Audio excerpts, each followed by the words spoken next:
Oh, hey there, church family. Welcome to, we don't know what we're going to call this thing. We're actually in the middle of a transition right now. We're moving and kind of redefining what we do here online on YouTube with you. It's going to be awesome. Now that COVID is kind of run its course. I mean, people are still getting sick, unfortunately, be praying, but we can gather locally and in place. We're going to change how we do this thing. I hope that's okay. We're going to do our best to make it more interactive, like me talking to you. So keep commenting away and I'll actually be able to interact with you, which will be really, really exciting. So with that, I want to announce our Merry Christmas. I guess I'm supposed to say that. That's why I have the Christmas sweater on. We got Christmas Eve services and Christmas services at all of our campuses. So pay attention, listen up. You actually can go to our website, HOTC.church, for all of this specific information. But our Canyon Country campus has December 23rd at 7 o'clock, as well as the 24th at 4 o'clock. And if you go early, they're doing like hot chocolate, s'more. They're doing tons of fun stuff. It'll be great. At Sunland campus, Christmas Eve of Eve, so the 23rd at 7 o'clock, we're doing desserts, family craft, a family time, as well as New Hall has the candlelight service on the 24th at 4:30 p.m. and actually on Christmas Day at 9 a.m. Both Sunland and Canyon Country will be closed on Christmas Day. So that's the rundown, because we encourage you, if you're able to make it, to be in person with us. If not, that's why we're still doing this. Merry Christmas, family, friends, Heart of the Canyons. Man, I'm really looking forward to this Christmas. I don't know about you, but as a kid, I've always had huge expectations around Christmas. One of my favorite Christmas movies, besides Die Hard, am I allowed to say that? It doesn't matter, is A Christmas Story. I love A Christmas Story. Little Ralphie and like his imagination dreaming up these amazing scenarios and then it just never working out the way he thinks. An adult version of that one is Chevy Chase's Family Christmas. Stinking Clark Griswold imagining and have these giant expectations of this beautiful Christmas, and then it just always falling flat, right? That just was what happened. And I just was reading with my kiddos. We're just reading through the story of Christmas and reading about Joseph and began to really think about what it means to be a father and beginning to imagine what it's like at the beginning years, imagining getting married, imagining the first years of being a father, dreaming about your future, your bride, planning and dreaming about what it will be like the first couple of years. And then you get some crazy news that is not at all what you expect, right? You learn that your life is going to be turned upside down. This is what Joseph began to experience in the Christmas story. Let me read to you his version of the Christmas story, and see if there's anything that we can learn from it with regards to having expectations and them not being fulfilled. Matthew chapter 1, starting verse 18 says this: "Now the birth of Jesus Christ took place in this way. When his mother Mary had been betrothed to Joseph, before they came together, she was found to be with a child from the Holy Spirit. And her husband Joseph, being a just man and unwilling to put her to shame, resolved to divorce her quietly." One thing we're going to learn here about just humanity is that we can only give away what we've received. What we know is what we repeat. And so Joseph, what he knew is to be a just man. He did what he knew and thought to be right, and what he had been trained to do, what his customs and expectations of the culture and family is how he responded. How often in our lives, when our expectations are not met in reality, can we say we respond instead of react? Well, all the movie quotes movies that I mentioned before, they didn't do that well. And if we're honest, I know I can be honest in these situations, often I haven't responded well. See, Joseph was settled in what he knew to be true, and he made a decision. And his decision was healthy. His response was good. I remember as a kid, we had a very special Christmas. And of course, as a kid, my expectations, like Ralphie, like Clark Griswold, were very high. The months leading up to this Christmas I'm talking about, my dad worked at my grandfather's friend's bike store as a Santa. Every weekend we'd go and I'd watch him and he'd interact with families. And what he was doing is he was partnering or bartering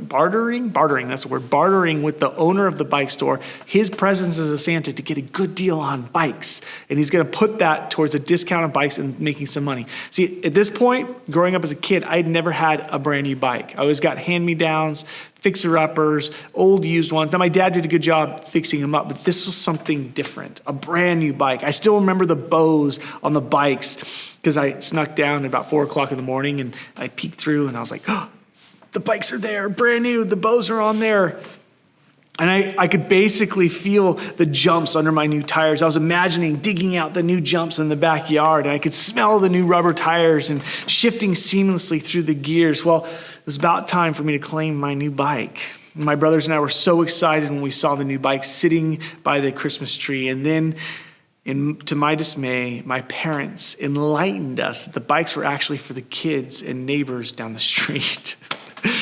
That we were each going to hand deliver these bikes to the other kids that were about our age. See, that is what we did. We carried the bikes outside, rolled them down the street, and watched these young kids who didn't have one working bike amongst all of them scream in excitement as they're greeted by my dad dressed as Santa. And they're getting three of what I thought was my brand new bike. You see, I can't say that I responded as graciously and as kindly and as just as Joseph did. My expectations were one thing, and my experience was a whole nother. So how did Joseph respond when he heard this news? What was his reaction? As a kid, mine, you can imagine. Although now I've learned, and it was a huge blessing.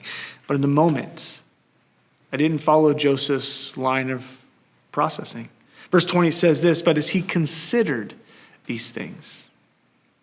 See, his response in considering to respond with what he knew to be right, he still considered. Another way of saying that is he prayed, he surrendered, he reached to God and said, God, what do I do with this? And it says this, behold, an angel of the Lord appeared to him in a dream saying, Joseph, son of David, do not fear to take Mary as your wife, for that which is conceived in her is from the Holy Spirit.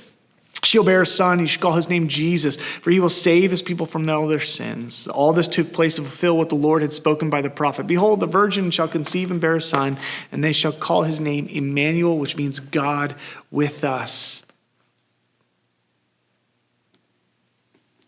See, when we have an expectation that isn't met, is the first thing that we do is be considerate, to think, to process. One of our family values in our household, our fourth value that we follow is make life fun. Now, it's an interesting way of saying just live by faith, to stop, to consider, to trust the Lord and be surrendered. Now, do we do that all the time? No. But it's something I've had to learn because of experience that I had even as a child and as an adult, and then seeing Joseph learn to respond that way, to stop and let God speak to us. And here the angel speaks to Joseph on behalf of God. So what is Joseph's response? In verse 24, it says this, when Joseph woke up from sleep, he did just as the angel of the Lord commanded him.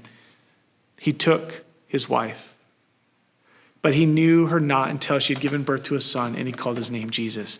And this is what you call he Nike'd it, or he just did it. You get the play on words there. Yeah, I know I'm cheesy, but what can I say? He just did it. He obeyed. He just said yes to God. His response was surrender. Just like Mary from last week, if you got a chance to watch that, Joseph did the exact same thing. He heard the word of the Lord and he surrendered to the truth of God. Joseph did what God said. He trusted God. Another way of saying this is he surrendered. So this Christmas, what is it when our expectations and reality meet and it doesn't live up to what we'd expected? What do we need to do? Just be like Joseph. Consider and go. Think and trust. Be surrendered and trust God. Well, I hope you have a Merry Christmas. I hope I get to see you at one of our services. And if you have any questions or need any prayer, just comment below and we'll reach out to you. May God's grace and peace be with you. And I'll see you actually next year on January 1st.